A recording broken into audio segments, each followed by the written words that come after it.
Oi, Érica.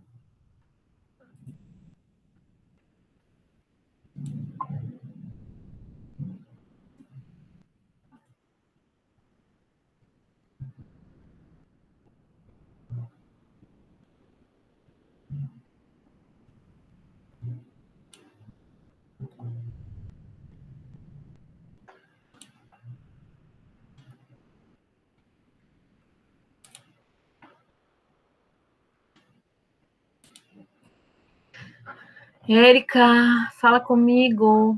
Liga seu microfone. Oi, professora, como a senhora está? Eu estou aqui para dar aula para vocês. Firme. Bom, E aí, cadê seus amigos, Érica? Zé. Só eu entrei. Tem prova hoje de alguma coisa? Tem de órtese e prótese. Órtese e prótese. Muito bem.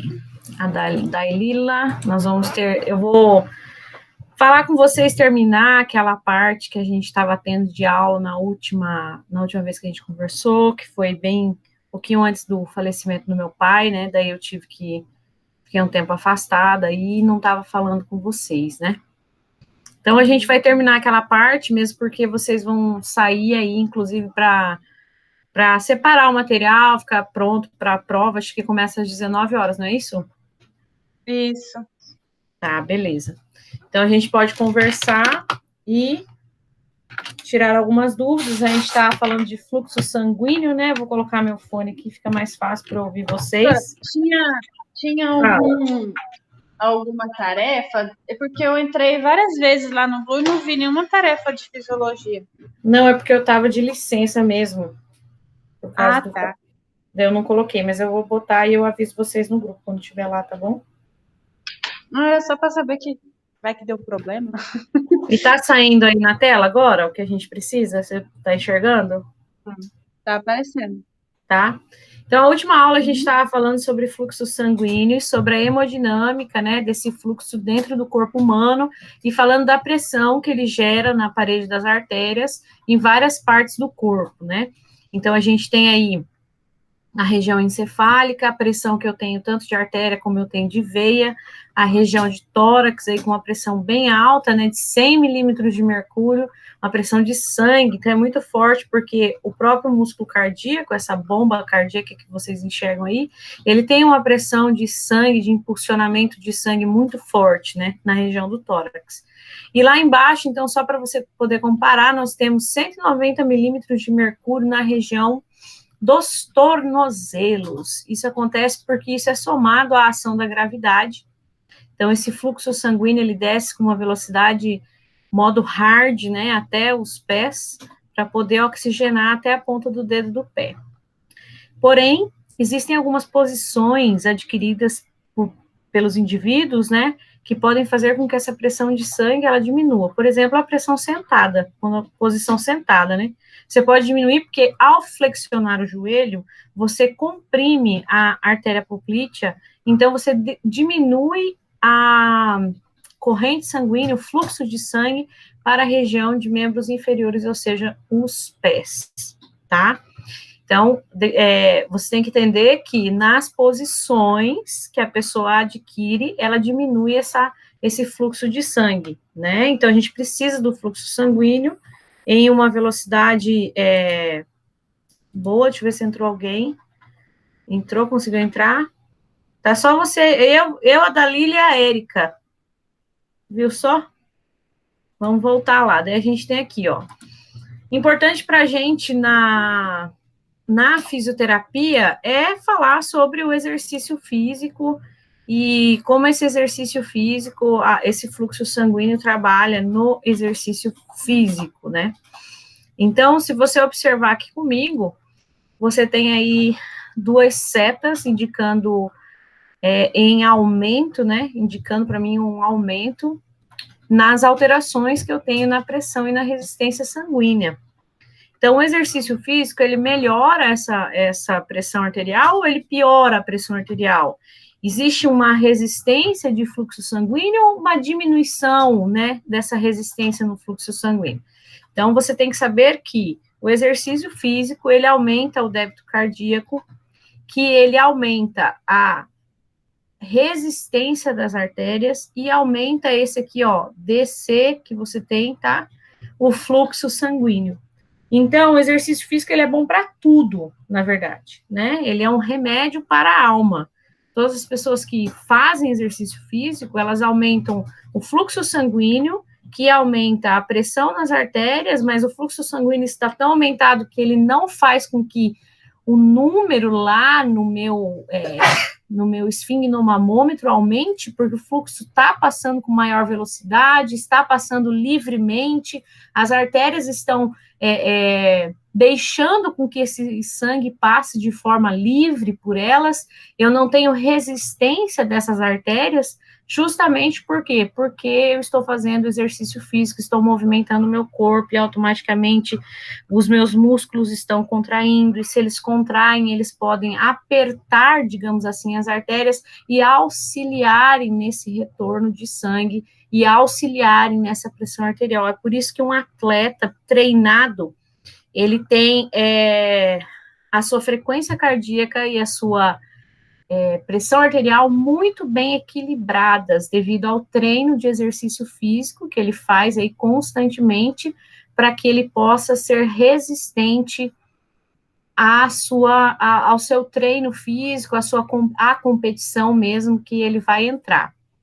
Então, você percebe que comigo eu tenho aumento da frequência cardíaca, eu tenho um aumento do débito cardíaco, eu tenho aumento do fluxo sanguíneo, eu tenho um aumento da PA. Professora, uma pessoa sedentária que vai fazer exercício físico, o que acontece com ela? O sedentário, gente, ele acorda um determinado domingo e acha que ele pode jogar uma partida de 3 horas de futebol, né? Então, quando ele vai fazer essa partida, ele dá um boom no corpo, na parte venosa dele, na parte venosa e arterial, que esse sangue começa a ter que trabalhar ali dentro, a percorrer os vasos sanguíneos com uma velocidade intensa para conseguir oxigenar o que ele está trabalhando, né, e inclusive a oxigenação cerebral. Por quê? Porque o sangue está passando muito rápido devido ao treinamento que ele está fazendo, só que o corpo dele não está preparado para esse treinamento, né? E daí a pressão das artérias começa a subir muito rápido, porque existe uma resistência, o sangue está passando com muita velocidade, e essa artéria, ela tem possivelmente uma aterosclerose ali, né, devido ao sedentarismo, e criando essa resistência a um aumento de pressão arterial, a um aumento de frequência cardíaca, né. Então, as pessoas sedentárias, elas jamais deveriam começar com exercício físico intenso no primeiro dia que elas estão fazendo treinamento, né? Elas têm que começar progressivamente, com treinamentos físicos leves, com monitoração da frequência cardíaca, tudo isso para que não haja sobrecarga do coração, aumentando o débito cardíaco, né? O débito cardíaco é a quantidade de vezes que esse ventrículo esquerdo está aí se batendo para enviar este sangue às regiões que são necessárias do sangue oxigenado. Então, você tem ali comigo, nessa figura que você está vendo, ó, exercício físico. O exercício físico, ele faz uma diminuição da resistência. Resistência do quê, prof? Resistência da parede do vaso sanguíneo. Que vaso? Artéria ou veia, tá? Mas essa resistência existe por quê? Gente, a resistência existe pelo envelhecimento da artéria, porque quando ela envelhece, ela perde as fibras elásticas e automaticamente ela não consegue fazer uma contração adequada, certo? Então, ela fica meio frouxa, digamos assim, e o sangue já começa a passar ali com dificuldade, tá bom? Eu posso ter também uma placa de ateroma, que é a aterosclerose, né, aquela placona de ateroma de gordura, ou também pelo envelhecimento das plaquetas, que por consequência acabam passando por ali e grudando nessa placa de ateroma, certo? Aí, com o meu exercício físico, a gente fala, gente, é um remédio para a alma, o exercício físico, eu vou ter uma diminuição dessa resistência. O sangue, ele vai passar com tanta facilidade por ali, que ele vai, ó, passar por essa artéria e ir aonde ele precisa ir. E você tem que entender que nesse momento do exercício que o sangue está rodando dentro do corpo, ele tem que rodar com muita velocidade. Por quê? Porque existem órgãos e tecidos que necessitam daquele oxigênio que está sendo filtrado lá na artéria tronco pulmonar, indo então para os pulmões, ele precisa desse oxigênio rápido, ele precisa desse oxigênio com velocidade rápida. Então, eu preciso que não tenha resistência, tá? E olha que interessante que a gente já conversou na última aula, né? O exercício físico, ele auxilia no meu retorno de sangue. Então, o sangue foi, né? Pela ação da gravidade, top, chegou até a ponta do dedo do pé. Aí o sangue tem que subir, vencendo a gravidade. E além de vencer a gravidade, ele tem uma diminuição de fibras elásticas nas veias, né? Elas não têm a mesma elasticidade de se abrir e fechar como as artérias. Então, isso vem subindo ali, ó, numa frequência bem diminuída, certo? Mas o que o exercício faz? Eu volto a dizer para vocês, você grava aí, por que o exercício, ele é importante para o retorno venoso?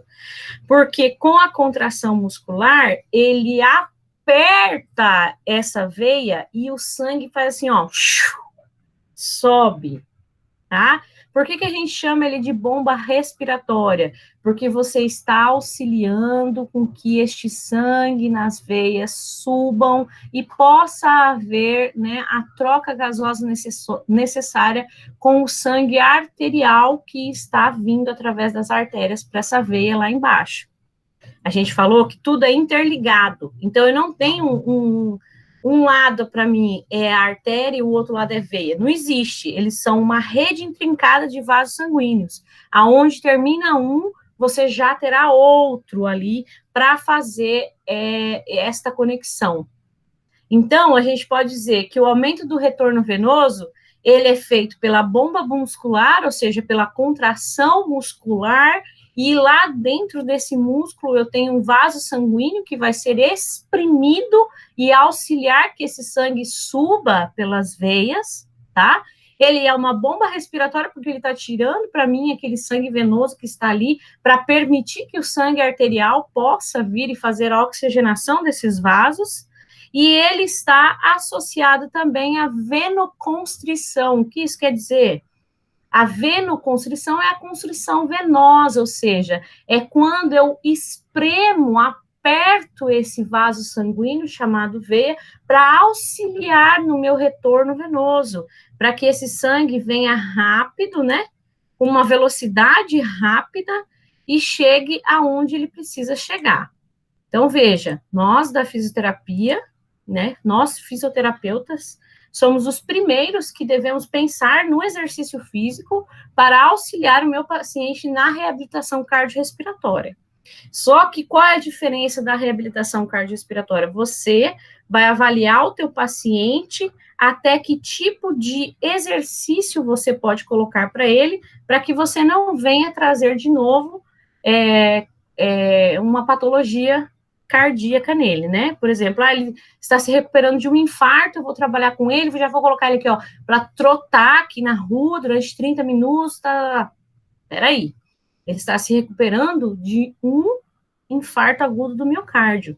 Então, a gente não começa com esse tipo de exercício, senão você vai trazer para o seu paciente mais um infarto, certo?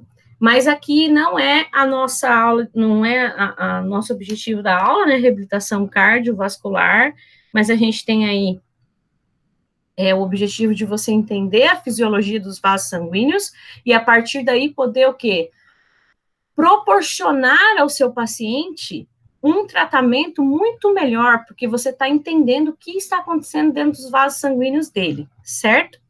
Então, a gente tem uma lei chamada Lei de Laplace, é uma lei física que diz assim, a tensão é igual a força sobre o raio, certo? É só você imaginar, gente, um pneu de bicicleta. tá? A força que está vindo deste pneu de bicicleta são por aqueles raios que a gente está vendo. E ele é tão fininho, o pneu de bicicleta, que ele não quebra aqueles raios, né? Que se você for pensar, senta uma pessoa de 80, 90 quilos sobre a bicicleta, quando ela começar a pedalar, se ela passar numa lombada, essa bicicleta vai quebrar. Esses raios todinhos que estão ali, na bicicleta quebra. Então, veja por que não quebra. Porque a tensão todinha, né, ela foi dividida nos raios. Então, a força, ela está dividida em todos os raios que tem a bicicleta. É por isso que a roda não quebra, tá?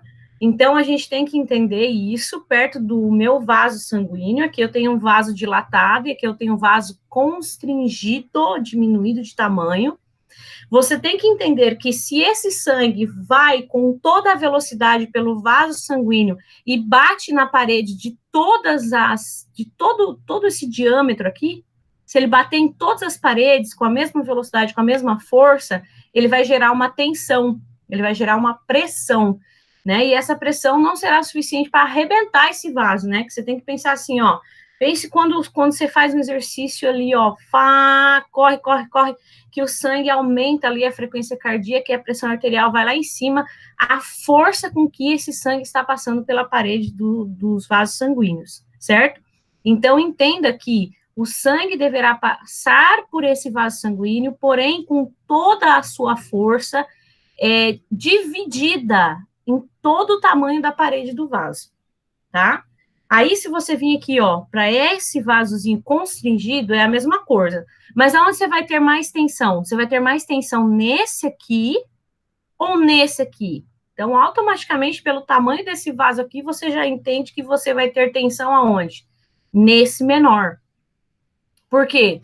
Porque esse sangue vai passar com muita velocidade, com muita pressão, e ele vai aumentar a tensão que existe neste vaso, certo? Então, automaticamente, a gente tem que entender que nos vasos sanguíneos dos braços, antebraço, mão, do joelho para baixo também, o sangue passa com muita pressão, certo? Por que ele passa com muita pressão? Porque são vasos sanguíneos diminuídos de tamanho, certo? E se você fizer um exercício físico, o sangue vai ter que passar por esses vasos sanguíneos também.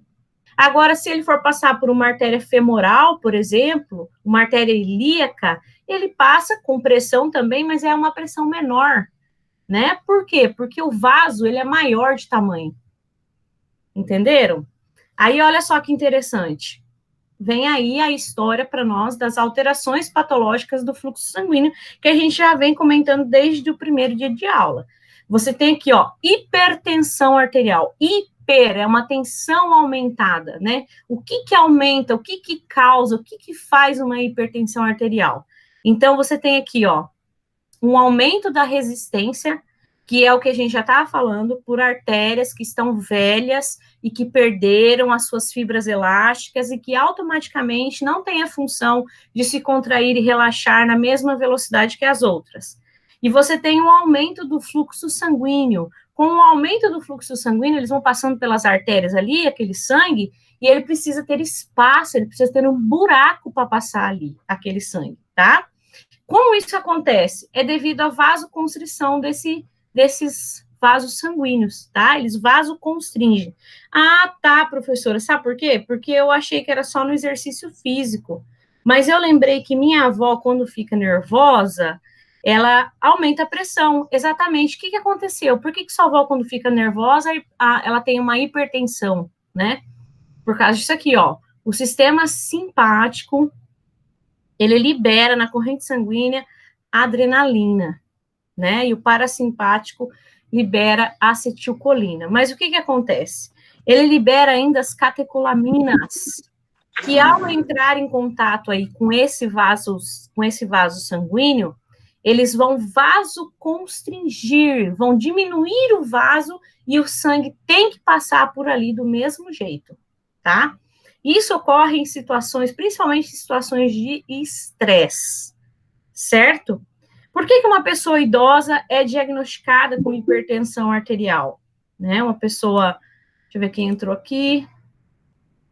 Uma pessoa idosa, ela é diagnosticada com hipertensão arterial. Veja, ela já tem 60 e poucos anos, beleza. Nesses 60 e poucos anos, ela nunca fez exercício, fazia uma vez na vida e outra na morte, digamos assim. Automaticamente, esses vasos sanguíneos podem estar cheios de plaquetas envelhecidas que se depositaram na parede do vaso, se grudaram na parede do vaso. E a gente pode ter também placas de ateroma, e a gente pode ter também artérias velhas, e a gente pode ter também aí um problema pela falta de exercício, que ela não ajuda o retorno venoso. Né? Então, daí ela tem um pico de estresse e automaticamente, quando se mede a pressão dela está aumentada. Isso é hipertensão arterial. Você tem que lembrar sempre, uma pessoa hipertensa, ela tem problema para o fluxo sanguíneo passar. O sangue não consegue passar porque ele tem alguma resistência, tá? Aí a gente tem aqui, ó, um coraçãozinho para você ver, marcado ali com uma alteração patológica chamada hipertrofia ventricular esquerda, tá? O ventrículo esquerdo, ele é a principal câmara cardíaca que nós temos nesta bomba muscular. Por quê? Porque o ventrículo esquerdo, ele bomba esse sangue para todo o corpo, certo? Então, o sangue vindo para ele através do átrio esquerdo já está oxigenado. E entra, então, para mim, passando pela válvula mitral, ele vai entrar aqui no ventrículo esquerdo, e no ventrículo esquerdo ele vai sair através da artéria aorta. Professora, mas o que aconteceu? Olha, eu tenho uma hipertrofia. Gente, quais são os momentos que a gente pode ver uma pessoa hipertrofiando? É quando ela está na academia marombando, tá? Mas e o coração, professora? Lá dentro do peito, como é que ele pode fazer essa maromba falada? Então, é assim, o coração, ele trabalha independente da nossa vontade, é uma musculatura esquelética estriada, é composto por 3 tecidos de músculos, né? Nós temos o pericárdio, miocárdio e endocárdio. Aonde acontece a hipertensão? Ela acontece no miocárdio, no músculo que fica na região medial ali do coração. E, na maioria das vezes, a hipertrofia ventriculada, ela é causada pelo treinamento físico intenso, não feito de forma moderada, tá? Esse treinamento físico é feito de forma desregrada e, automaticamente, esse coração começa a entrar em um estado de hipertrofia e que pode trazer até a morte, tá? Porque as correntes elétricas que envolvem o coração para que ele possa fazer o bombeamento muscular, essas correntes elétricas não dão conta do tamanho que ficou o músculo, tá? É lá no meu nó sinoatrial, nas minhas fibras de Purkinje, que eu tenho em volta do coração, fazendo todo o apoio elétrico e dando o estímulo para que ele faça um movimento de contratilidade. Então, eu não sei se vocês já ouviram falar, devem ter tido aí já aula com a professora Sinara, que fala assim, da morte súbita. Já ouviram esse termo? Em alguma vez? Já viram aí na internet? Já viram jogadores de futebol que morreram por mortes súbitas? Né? Na verdade, assim, teve uma morte súbita. Teve um nigeriano na Copa de 1994, que ele caiu no meio do campo. E esse nigeriano caiu no meio do campo, por quê? Porque ele teve uma parada cardiorrespiratória. Parou completamente no campo. Por que ele parou?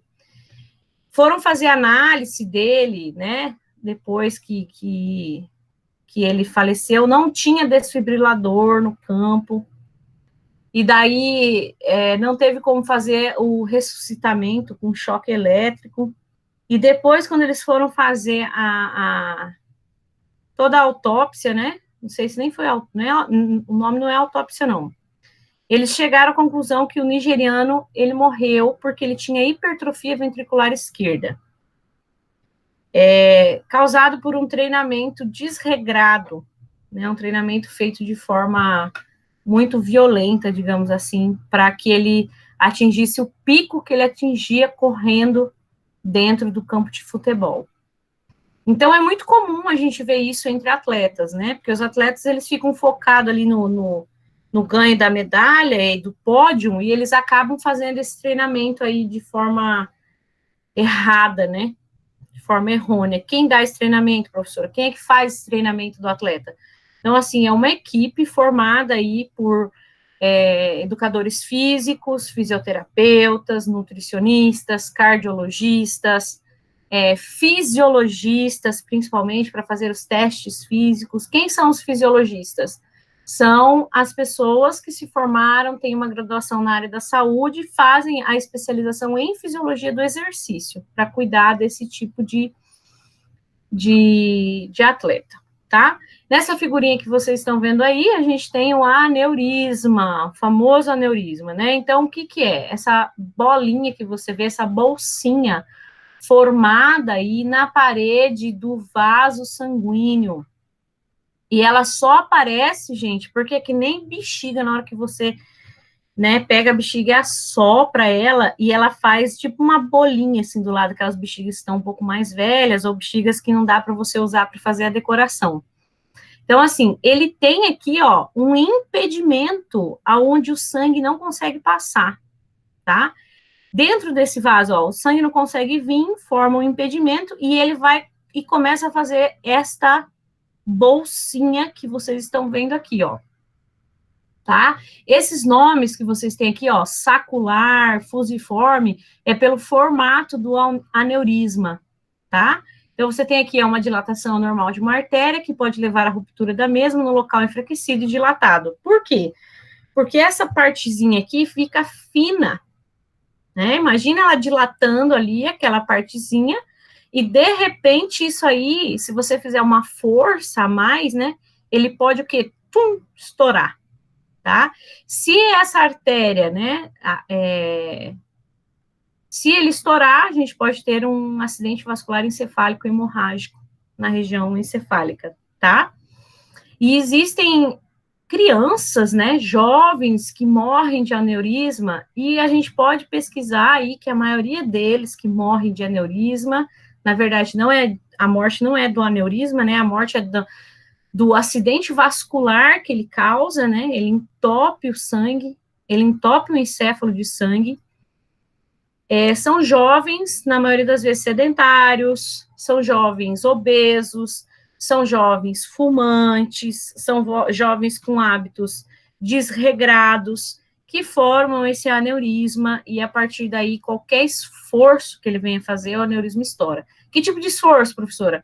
Correr, jogar bola, e até mesmo, pasmem ou sorriam por aí, deem risada, o esforço que você faz para defecar, tá? Ele pode estourar um aneurisma. A força que você faz no banheiro, ele pode romper o aneurisma. Então, aqui nessa figura, nesse exame que vocês estão vendo, é um exame vascular, né? Aonde você consegue ver aqui a parede da artéria, essa vermelhinha, e essa parte branquinha aqui, eles pintaram para que você consiga ver o diâmetro, né? E a extensão desse aneurisma dentro de uma artéria encefálica, tá? Ah, a pessoa pode sentir alguma coisa? A pessoa sente alguma coisa quando ela tem aneurisma?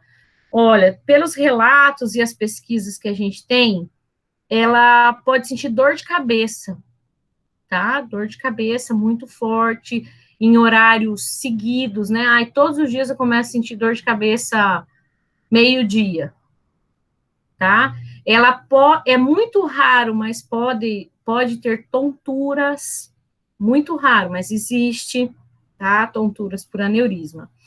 Tinha uma época, há uns 4, 5 anos atrás, que a gente escutava assim, fulano morreu de aneurisma, ciclano morreu de aneurisma, era um negócio assim, um atrás do outro, né, por morte de aneurisma.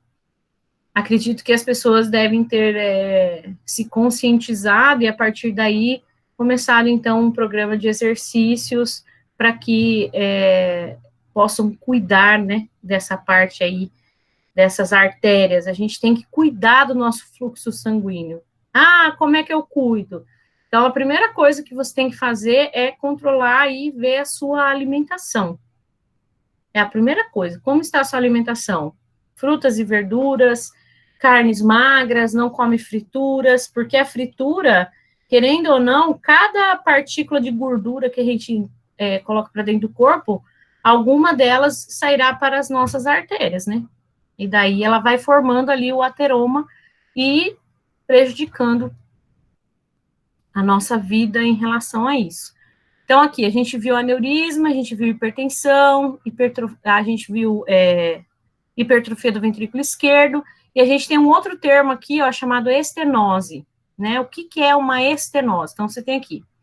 A estenose aórtica é o estreitamento da abertura dessa válvula que aumenta a resistência ao fluxo sanguíneo do ventrículo esquerdo para a aorta. Então, veja bem, no tronco da artéria aorta, tá? Que é esse aqui, ó. Tá? Aqui é o ventrículo esquerdo, tá vermelho, porque já fez a troca gasosa e tal.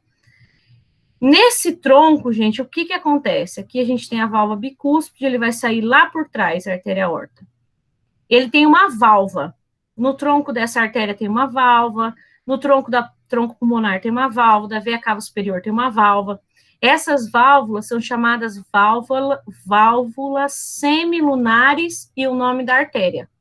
Então, é assim, válvula semilunar da aorta, válvula semilunar da tronco pulmonar, válvula semilunar da veia cava superior e inferior. Então, elas ficam ali como se fosse uma porta, tá? É uma porta de saída e de entrada de sangue. Aí, o que acontece? A estenose é o estreitamento. Aqui ele colocou a aórtica, mas a gente tem estenose em outros vasos sanguíneos, tá? Então, assim, o que acontece? Na saída do sangue do ventrículo esquerdo, como é que eu sei que esse aqui é o ventrículo esquerdo? Por causa da coloração, tá? Essa coloração azulada aqui quer dizer que o sangue não passou pela troca gasosa ainda, que é sangue venoso. E porque essa câmara cardíaca tá menor, essa câmara cardíaca é maior, tá? Então, aqui a coloração já está avermelhada, porque já passou pela troca gasosa, então, a presença de oxigênio, então, eu estou falando do lado esquerdo do coração. Aí, olha que interessante, gente.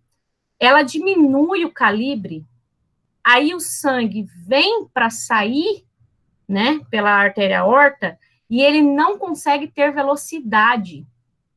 Porque na saída da artéria aorta, ele tem que fazer aquele arco, né, lá em cima, o arco aórtico, certo? Porque desse arco, a gente vai ter duas artérias que vão subir para o cérebro e para os membros inferiores, e uma artéria para os membros superiores, e uma artéria vai descer para os membros inferiores.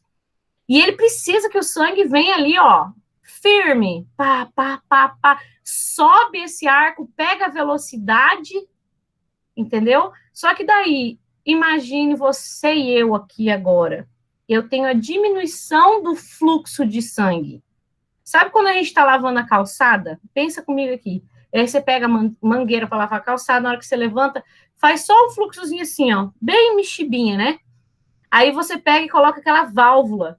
E quando você liga, né, ele faz e faz o arco bem bonitinho de água. É isso que eu preciso. Mas com a estenose aórtica, não há essa possibilidade. E automaticamente vem as consequências.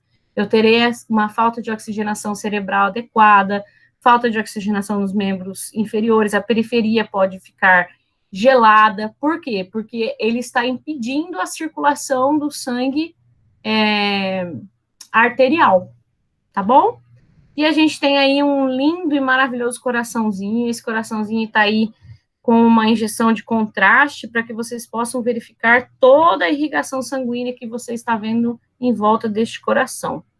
Ele é altamente vascularizado por fora, né? A gente pensa assim, professora, ele se alimenta de qual sangue? Do sangue que passa dentro dele, do sangue que passa fora? Ele não se alimenta do sangue que passa dentro. Aquele sangue só passa ali para ser bombado, ele é uma bomba, tipo bomba de caixa d'água, tá? Ele se alimenta aqui por fora, nessas arteríolas bem pequenininhas que vocês têm aqui, nessas artérias um pouco maiores, chamadas de coronárias. Essas artérias podem entupir? Podem. Acontece muito? Ixi, demais. Com quem? Mais uma vez, os sedentários, as pessoas que têm alimentação desregrada, que fumam, que bebem, tá? que tem diabetes e assim por diante. Elas podem entupir, que são essas artérias aqui em volta do coração que nutrem o músculo cardíaco. Ou seja, que trazem para ele o oxigênio, que trazem para ele as proteínas que ele precisa, que trazem para ele o cálcio, né, para fazer o movimento ali de batimentos cardíacos adequados. Ok? Aí, esta aula vocês terão lá compartilhada no Blue. Estou aqui falando com vocês agora, compartilhada no Blue. Vocês vão poder pegar e revisar, e daí eu vou postar a atividade, desta vez verdadeiramente falando. Eu não postei antes porque eu fiquei de licença um tempinho, devido aí ao falecimento do meu pai. Tá certo? Vocês têm alguma dúvida? A Joyce está com um cabelão enorme nessa foto, né, Joyce? Professora, estou deixando crescer de novo. E aí, Joyce, o que você quer perguntar? Então, nada, porque para mim tá tudo esclarecido. Gostou da aula? Aham, bastante. Só cheguei um pouquinho atrasada, mas muito boa. Então tá bom. Não, beleza. Então eu deixo um trabalhinho lá para vocês. Quando eu postar, eu já aviso que o trabalho está lá, tá? Daí vocês resolvem, mas você vai, no máximo, ter que pesquisar uma coisinha ou outra na internet, mas eu vou tirar ali dos slides já e do que eu falei, tá bom? Eu sei que vocês hoje têm prova de órtese, quero desejar boa prova, e se vocês tiverem dúvidas, não hesitem em perguntar, porque eu tô aqui para isso, para tirar dúvida. E quinta-feira eu queria conversar com vocês de novo. Então, a gente teve aula hoje, a gente vai ter quinta-feira de novo, pode ser? Falem, gente, não fiquem mudos. Ei! Ó, professora! Uhul! O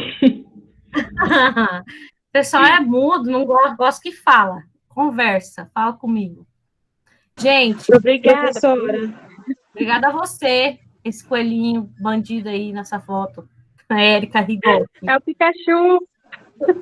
Professora, não sei se a senhora já falou sobre isso, mas a gente vai ter prova dessa disciplina agora, nessa semana? Não, é só no final do semestre a prova. Ah, sim, então tá bom. Obrigada. Fechou, né? Gente, vamos arrumar o material para a Hortz e Prótese, ficar firme lá na prova? Graças a Deus eu não faço. Eu tô chorando. Tá tudo aberto aqui na tela aqui. Vai dar tudo certo, em nome do Senhor. Amém, vai pai. dar tudo certo. Nós vamos orar e vai dar tudo certo. Gente, um beijo. Até quinta-feira. Estou aqui de novo, tá? Vão com Deus. Tá bom, professora? Beijo, tchau. Beijo, tchau.